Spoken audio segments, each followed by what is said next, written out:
That's it, team. New Zealand Warriors 2023 NRL season done and dusted. Let's take a quick look how last night's game played out.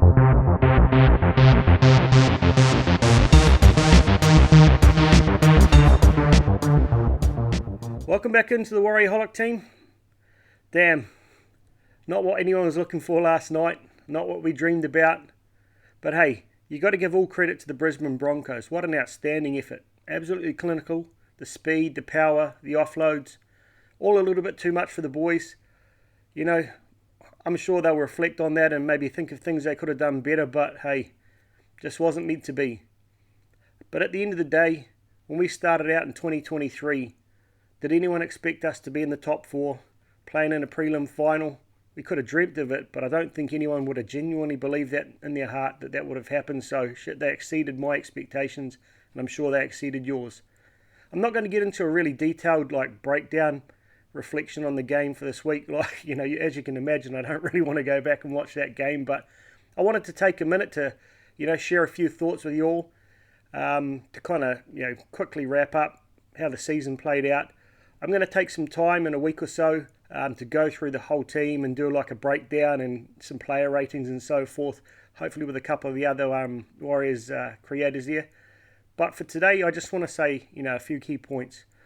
For me, at the start of the season, I asked for two things. I wanted the boys to play with heart, and I wanted the boys to play with commitment for 80 minutes every week. That was it. I wanted them to play with the same level of commitment and passion that we, the fans, followed them with. And to a man, every minute of every game, they exceeded that expectation.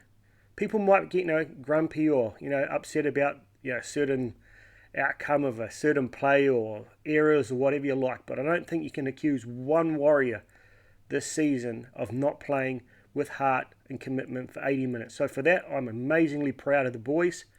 What a turnaround from last year. It was pretty tough to watch some of those guys from Australia who didn't want to come over and be a part of our club here in New Zealand. So I'm glad they're gone, because we had a full squad, and not just the NRL squad, the Cup boys, the SG Ball team. They played with heart and commitment for the whole season, and that's something we can be proud of. Next up, I want to reflect on the fans. These long, hard-core fans like myself have been around since '95, through the ups and downs. For me, this is probably one of the best seasons I'll ever remember, because I wasn't in New Zealand for the other grand finals we made it to.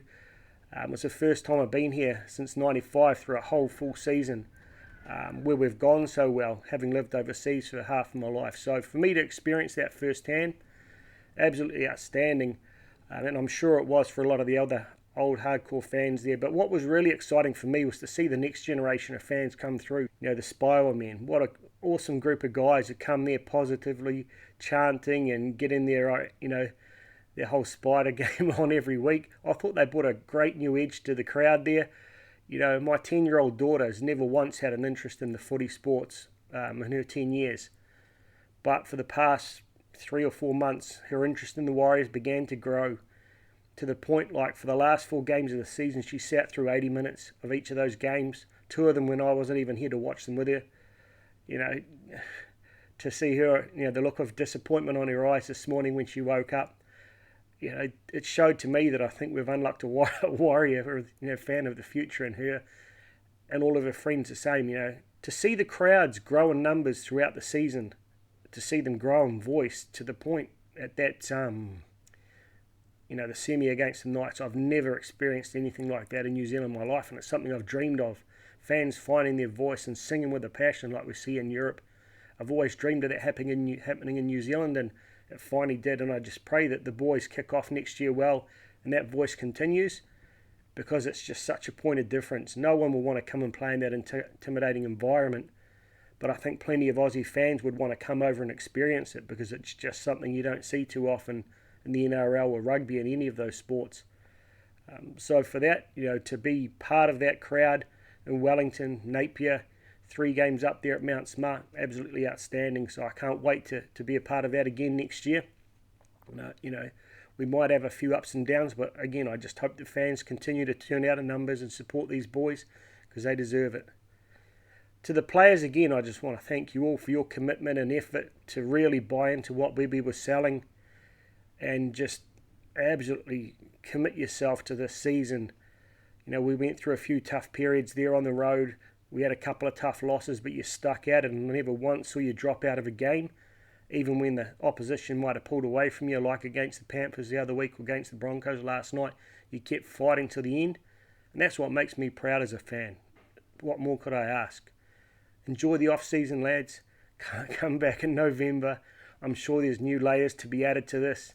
I'm sure we'll come up with ways to deal with those offloads or maybe start using them ourselves. I'm really excited to see what Webby does to take this to the next level. So thank you to the players. To the coaches, particularly, starting out with Webby, to come here as your first year as an NRL coach and create such an impactful change in the culture in such a short amount of time is a huge credit to you, my man. I know you're very humble and you deflect praise on yourself and sort of put it back on the players. But hey, you gave them direction, the faith, and to hear guys like Jazz, Chance and Ed talk about how it only took them an hour listening to you talk to buy into what you were selling and believe that this could be possible, to enjoy that tough, hard pre-season more than they've ever enjoyed a pre-season in their lives, but come out fitter and more ready for footy. Mate, that's a credit to you, but also to the team around you, the assistant coaches, the trainers, Cappy, Cameron. Well done for putting this whole package together from a footy perspective. Absolutely outstanding job. To Robbo, having the vision, you and Cam, to go out and get Webby and bring him to this club, empower him with what he needs to make this team the success it's been this year and build the foundation for what's coming in the future. Well done, guys. I know you guys got a lot of shit last year, a lot of criticism, and probably a lot of it out of love and frustration and undeserved, but you stuck with it, you kept your heads down, and you came up with a plan that's starting to work, so well done. The guys that you brought into the team even before Webby was, a part of the picture, even Brownie, bringing some of those great players in who really lifted the tide this year, well done. So I hope you guys sit back and smile at what you've achieved, particularly with the fan engagement, which every club would love to have. To the back office, the front office, all the support people around the club who make it happen, well done to you guys. I hope it was made you guys proud to be a part of it and see those fans all over the world so engaged in the Wise Up movement that took off. So, again, let's take a few weeks to sit back, reflect and enjoy on this, ponder what might be next year, adding a couple of more junior teams next year. That's going to take things to the next level. We look at the Broncos, they're year 3 under this rebuild, under Kevy. You look at the Panthers, they're about year 5 or 4-5 now under Ivan. We're year 1.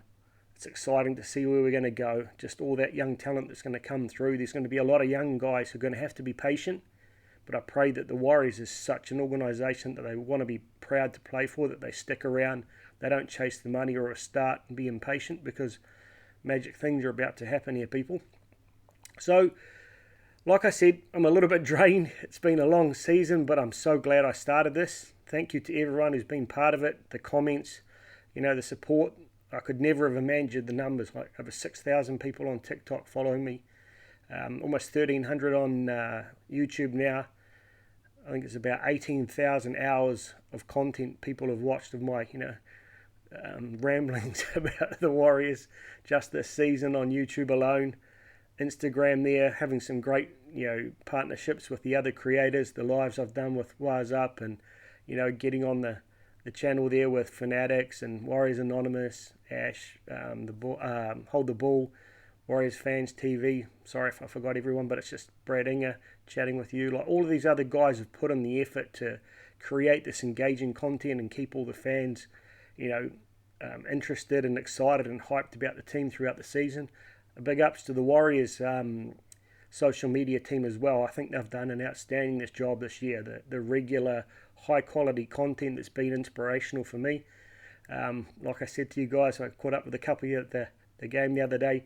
I hope you don't mind me grab the odd screenshot or whatever to enhance our content, but it's, I think it's it's just another way to reach fans and get them engaged. So I hope you see it as a plus.